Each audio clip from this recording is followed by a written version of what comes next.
So after having stayed a night at a temple lodging, I want to share my experience, which was overall pretty positive.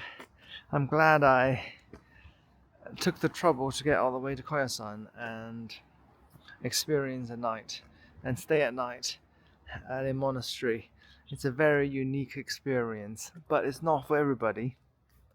Let me share with you my experience so you can find out for yourself whether it's for you.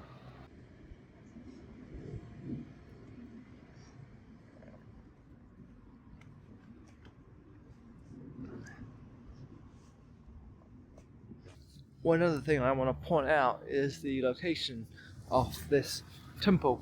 It's very central. Behind me is the main parking lot for the town, and then right over there is the bus stop. Garan is down the road, and then Koyasan is in the other direction. So it's pretty much in the center of it all. Please note that this is a very small town, and there are only two convenience stores in town: Family Mart and Daily Yamazaki. And as far as I know, there is no supermarket. They're probably small grocery stores.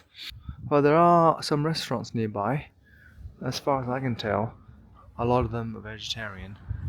Some serve fish though, or sushi. So because it's a working monastery with actually practicing monks, it doesn't have the trappings and creature comforts of an ordinary hotel. And specifically, what I mean by that is check-in hours are very limited. They run from 3 p.m. to 6 p.m. If you go earlier than 3 like we did, then you might have trouble finding someone. So we had to snoop around a bit on the temple grounds before we saw someone walking around the corridors, and he was good enough to take our luggage in for safekeeping while we wandered about town until 3 p.m. When we checked in, another monk showed us the ropes, explained to us the times and such, and then showed us to our room.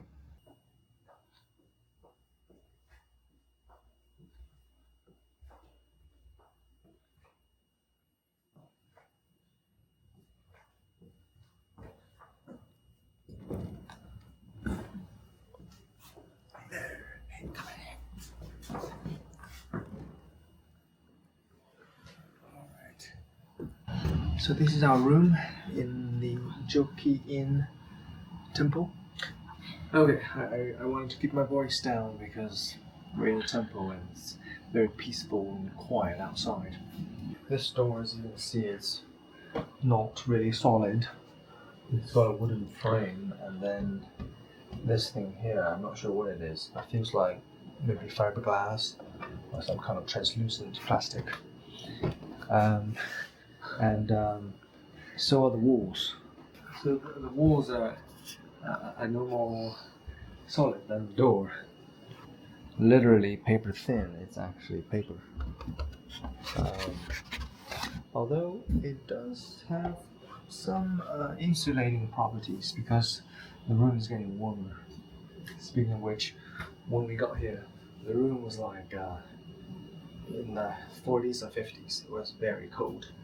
So we had to turn on the air conditioning, and then the heater down there. And we also have maybe a feet warmer that's underneath the dining room table, underneath this coffee table. I've never seen this contraption before, but it's very effective. So we have a traditional Japanese room. As you can see, the space is quite limited. The floor, as you can see, is traditional tatami mat, and that's why we can't put any luggage on it, and we can't wear our shoes inside. As a matter of fact, we can't even wear our own shoes inside the hotel. And then while inside the hotel, we wear the slippers that they provide. But because of the fragility of the tatami mat, we can't wear the slippers inside the room. So we leave them outside in the corridor. So the ceiling here, the ceiling looks like it might be made of bamboo. Provided by the temple for guests to wear while they're in the temple, not to take home, you understand. So they do have a bathhouse here, or onsen. I understand it's not spring water, but they do pipe in water from the mountain to cool off the water, so it's partially spring water, I guess. So they provide the towel that you can bring to the onsen with you. Small towel, big towel, yukata, and here's the jacket. It's a pretty simple bathroom. We have a main room with a wash basin here. Pretty conventional stuff. Do those lights work? Yes, they do. And right over here is the toilet.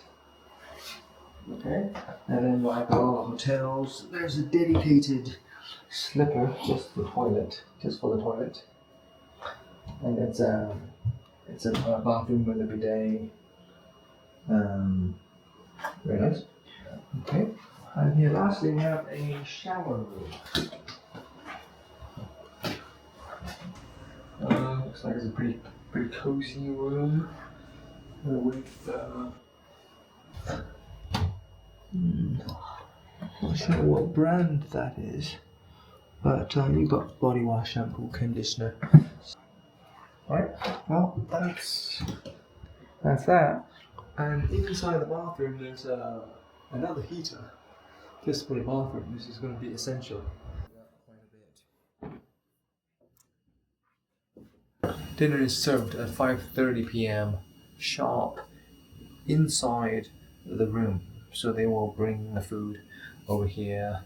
I'm very excited for dinner. It's going to be a vegetarian meal.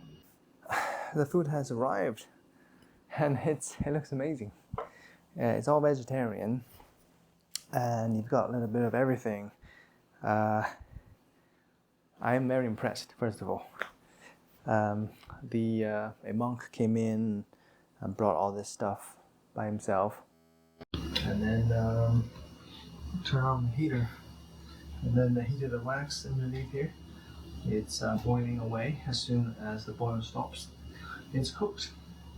And okay, let's see what we have here.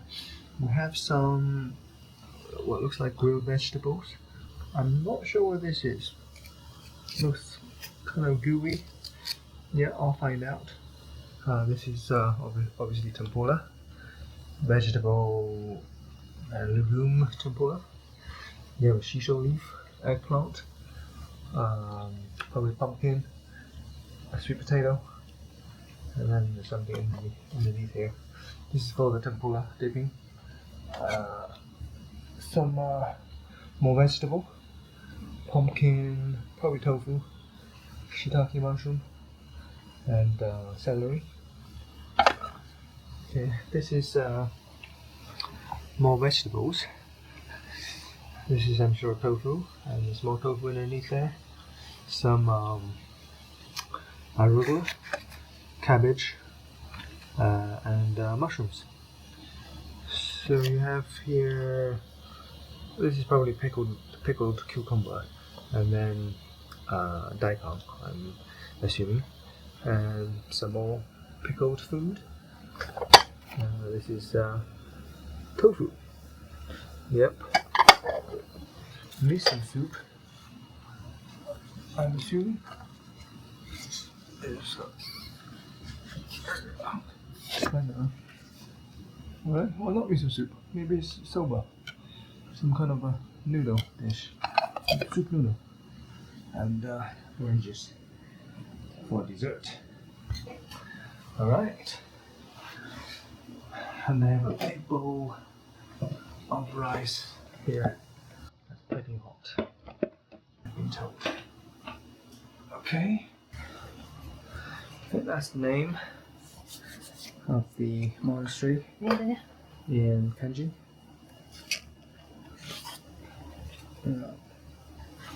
Longevity chopstick is what it says. Before it gets soggy. This is the eggplant tempura. It's cold actually. Some tofu. Try this. They have tofu here made in 5 different ways. This is I think burnt tofu. That's been probably cooked in a broth. Like a little bit sweet. It's got a glaze on the bottom here. Maybe soy.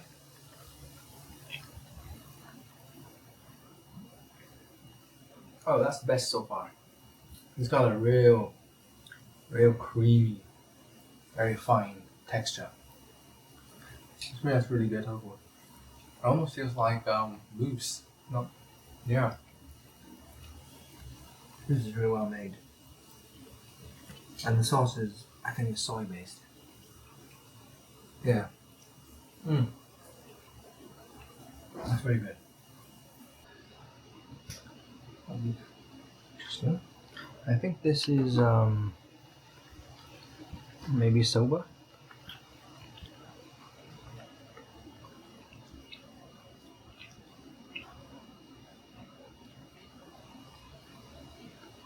Yeah, not bad.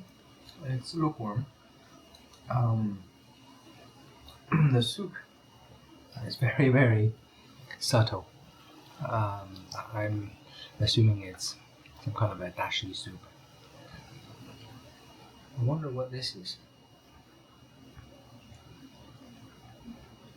Yeah, I assume it's fish cake. This little thing. It looks almost like candy.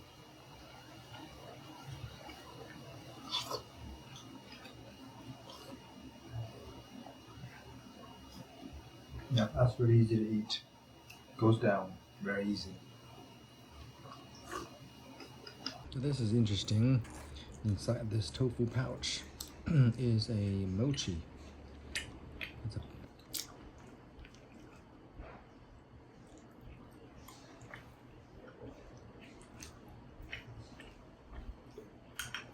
The seasoning is very subtle. The highlight for me is this tofu. I really like this. Silky smooth, very creamy. A meal without meat, this is probably as good as it gets. And it's, although bland, it tastes very healthy. And the ingredients are very fresh.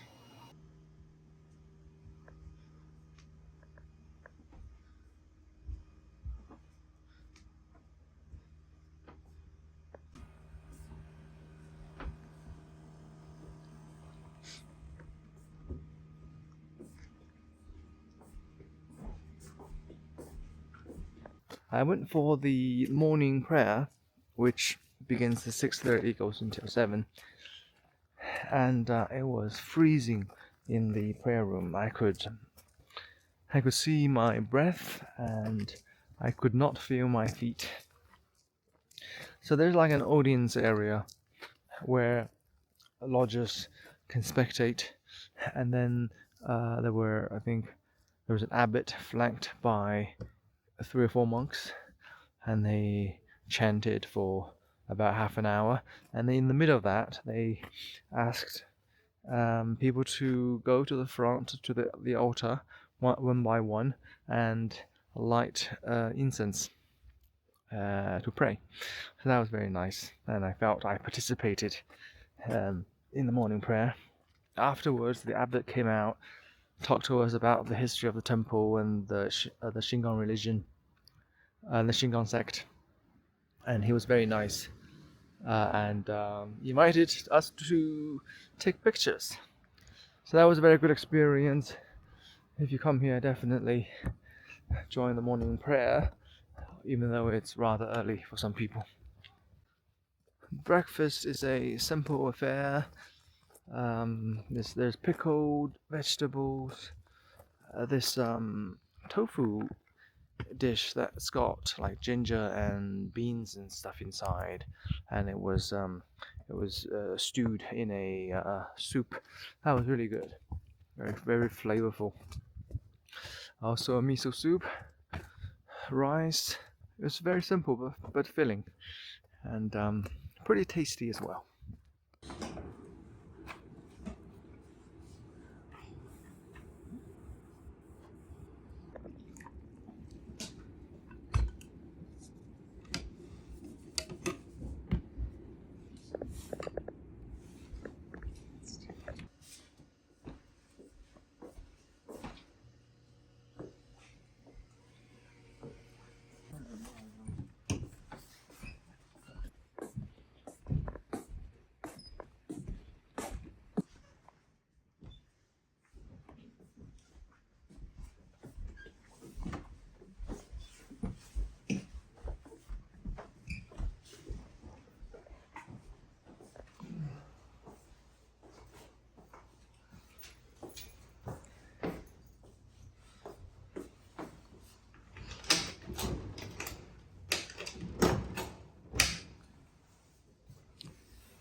Alright, well, maybe it's for you, maybe it's not, but I hope you learned something and found this video to be useful.